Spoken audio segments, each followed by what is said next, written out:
Welcome back to Sailing Garuda. I'm standing next to the travel lift here in the yard, just kind of checking out the weather. You know, we're fully in the midst of hurricane season now, and we get little squalls every now and again coming over the mountains and getting us wet. So we're gonna kind of dodge some storms, try to get a few smaller projects done today, a few inside, few outside. But luckily we got Carter with us, our buddy from Texas, who's helping us out. And some of these projects are just kind of handy to have a second set of eyes and a second set of hands. So anyway, let's get to it, get some of the work done in between thunderstorms on Sailing Garuda. But I won't let the stormy seas throw me in open water. Let me have my peace and leave me till tomorrow. Wind into my sail, away from things I let go. So one of our possible pain points here on Garuda is an open bilge line. It's a 12-ish foot long tube that runs from the deepest part of our bilge, where we have a sump pump, out to an ejection port that is on the stern. And although this hasn't happened, it is possible that when the switch is in automatic mode, water builds up in the bilge, triggers the switch, and it begins to eject it to the point that the water has dropped and the switch turns off. But there's enough water in the line that it drains back to the bilge, re-triggers the switch, and turns it on again. And then the process would repeat. So I could see the possibility of it running down some batteries. A second one, probably equally as far-fetched, is that we have a following sea and water is able to be pushed into that bilge line from the stern and come down into our bilge, triggering the pump and having it eject again. So listen, it's a simple solution, but what we're gonna do is we're gonna put a joker valve about a third of the way down the line between the sump pump and the aft ejection in order to prevent both of those scenarios from happening. That off the end. Let me see if I can just do that. There we go. This should be good. Nice job. All right.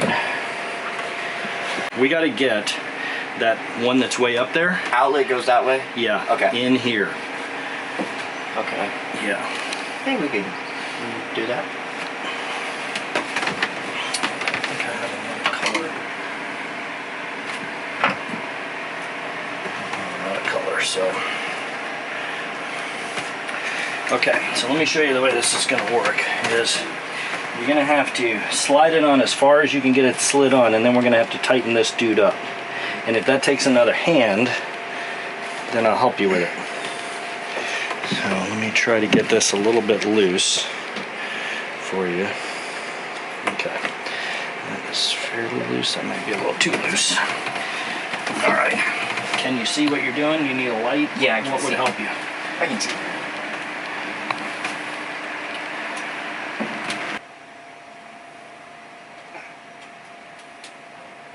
Where's our old gauge? Our old gauge? Yeah, the stick. Oh, it's right here. Okay. So we're trying to modernize this tank, this water tank, and this is our old water gauge, where basically we would stick it in, and you see we've got markers for a half tank and for a full tank. And we're going to try to automate this. So while Carter was here, we were able to add a sending unit. This thing just came off Amazon. I don't know if I have another one handy.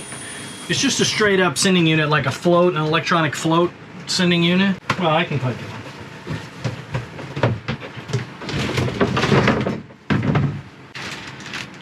Okay, there you go. So what we got was a fuel sending unit, just a straight up off Amazon. It's not very expensive. And we've installed it as a float in the water tank, which is here. And then we've also installed a straight up gauge. This one broke in shipment. I'll probably use it anyway, but just a straight up water gauge. And then because these are backlit, I've decided to put a switch in right next to the actual gauge itself.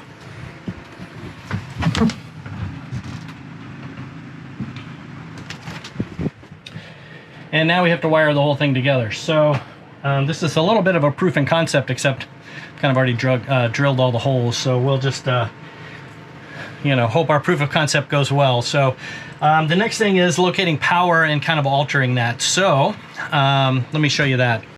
So I want this to be on the same circuit as just the water pumps, and I thought about running a cable all the way back to our water pump underneath the sink, but it turns out that the sump pump, you can probably see it here, the boat's all disheveled, but the sump pump, which we use for the shower and the sink in the bathroom, is located right here.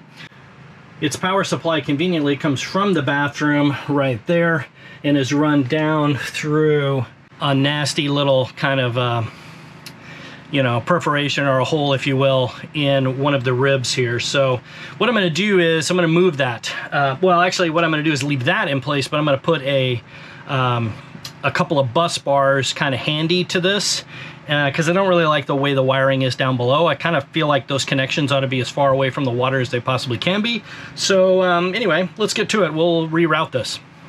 What I've done is just cut the positive and negative wires, which we'll wire to these these bus bars right here, and then we'll end up having to rewire the sump pump in.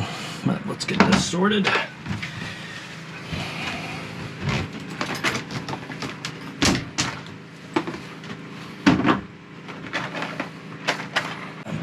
Which means we're gonna have to be careful with how many of these we use too.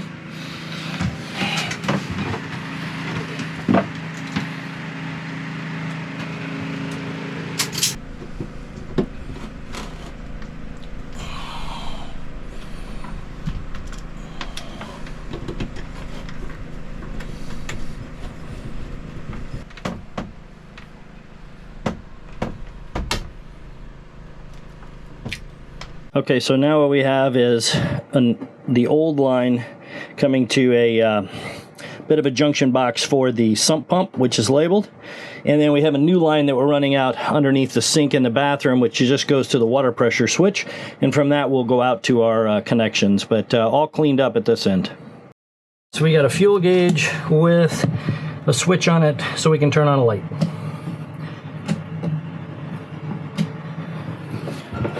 Not bad for a day's work.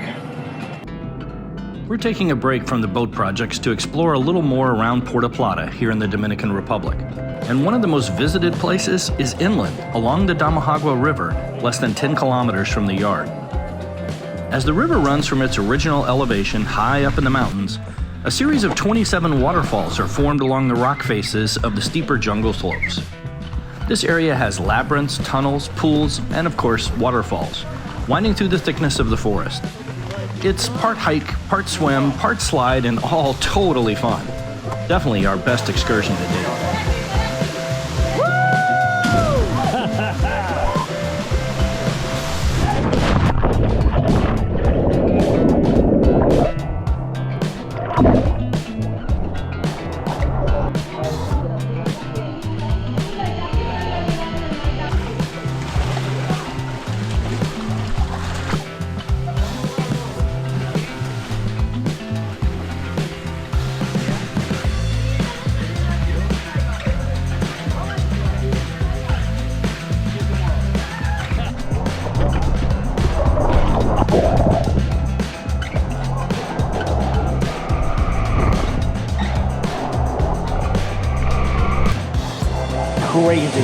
Crazy. Fun.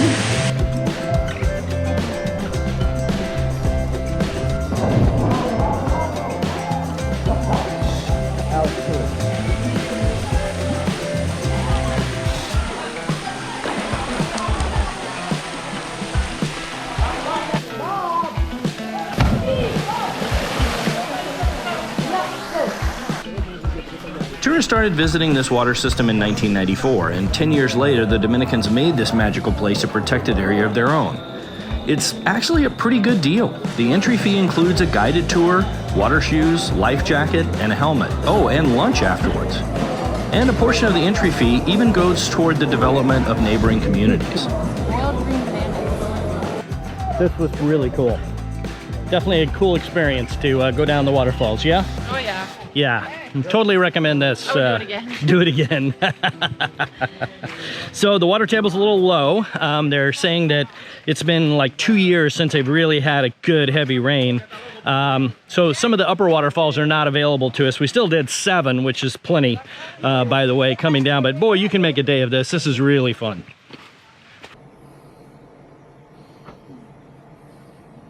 I got some of this sanded. I got to clean it now, but I feel like as long as I'm working on the settee, I might as well get it varnished. So before I clean up,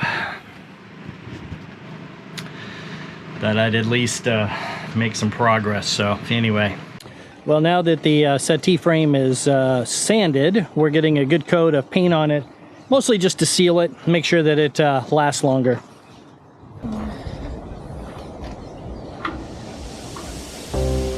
Got some stuff reassembled, looking a little cleaner, got a little better organized, put tools away, even put a towel out where I think it might leak.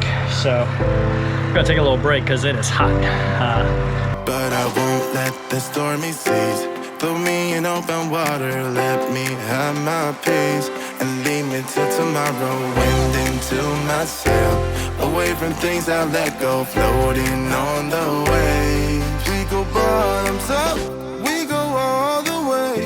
When you're feeling down, push the pain away.